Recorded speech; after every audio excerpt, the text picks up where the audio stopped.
Liverpool 2, Everton 1, a spicy Merseyside derby, which ended up with a couple of interesting cautions, which we'll get to in just a second. Let's start off with the first goal, and Cody Gakpo wrestling the ball from Iliman Ndiaye to kickstart a Liverpool counter-attack. Gravenberch charged forward, finds space in the box, gets the ball back from Mo Salah, and he puts the ball in the back of the net. Was Gakpo's contact on Iliman Ndiaye fair use of strength, or did it amount to a foul? I think it's a fair use of strength, Sam. I looked at it last night again. I just think it's a strong challenge for the ball. I don't see a foul. Quite clearly, it would have been checked by the VAR. Was it a clear and obvious error in relation to the attacking possession phase, the APP? I think not. Not too much noise around this one. Play was allowed to continue. I think it's fine. Okay. There was another big incident when Jack Grealish was fouled by Liverpool's Curtis Jones in the 78th minute of this game. Stayed down injured after the incident. Eventually, a free kick is given. 29 seconds later, Dewsbury Hall took the free kick. The referee was not facing the set-piece taker. He'd not blown his whistle when it was taken, but he proceeded to book the Everton player. Now, you might have seen a little bit of noise about this because there was two commentators who were sitting in the box upstairs who were going, "What on earth is going on here?" There was a midfielder who did an interview afterwards who couldn't believe it, Jack Grealish. Kieran Dewsbury Hall put an Instagram post and said, "The less said about that yellow, the better." Why was he booked? Well, there are situations in football matches where when you give a free kick, a player will put his hand on the ball and we play and we just go. I think this is what would be determined as a ceremonial free kick where the ball has been placed and referee Darren England has actually gone in to speak to someone, and as he's coming back out, the free kick's been taken. I think if Darren had his time again, he probably would have made him take the free kick again and not caution, because what I think it did was it drew unnecessary attention to himself. I've not seen one of these before.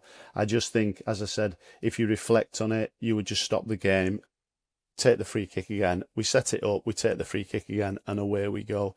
And it's disappointing, really, because there is a lot of noise around this. And for Darren, it was probably the biggest Premier League game he's refereed of his career to date. A Merseyside Derby is a massive fixture, 60-odd thousand people, millions around the world watching this.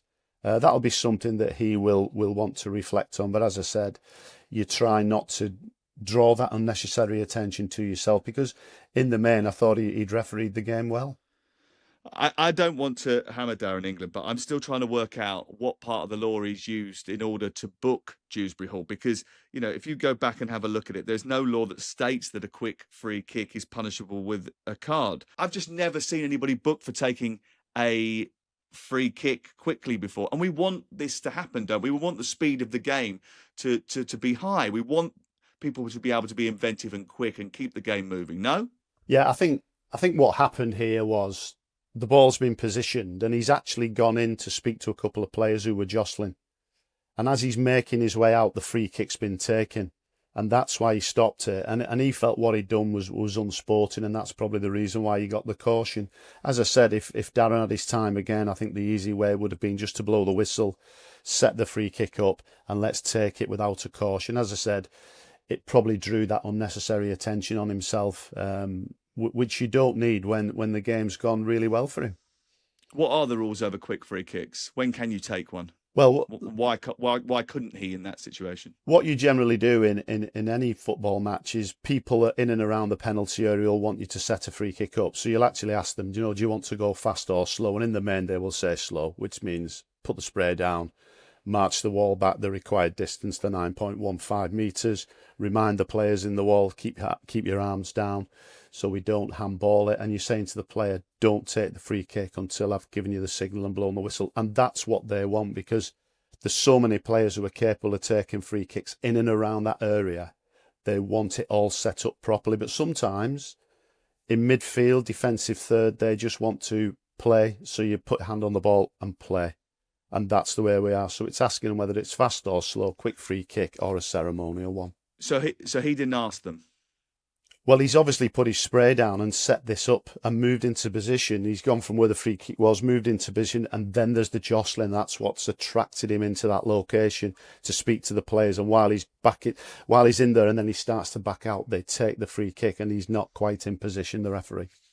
Talk to me about timekeeping. I know you're always on time. Every time we do this podcast, you're the first man in the room. However, Jack wasn't happy about the 3 minutes of added time at the end of the derby, and he said that's not usual.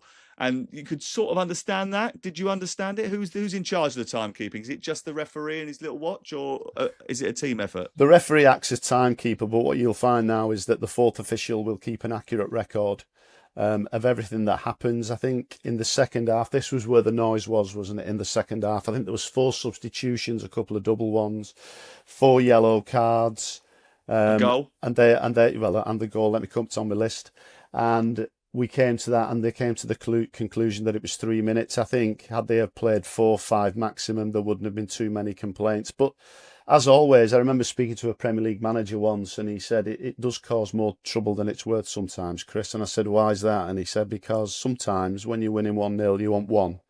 And when you're losing 1-0, you want 10. So a couple of things, as I said, for the referee to reflect on in this game. As I said, I thought he refereed it really well. Big game, lots of pressure. But just take away that unnecessary attention from yourself. Okay, let's move on.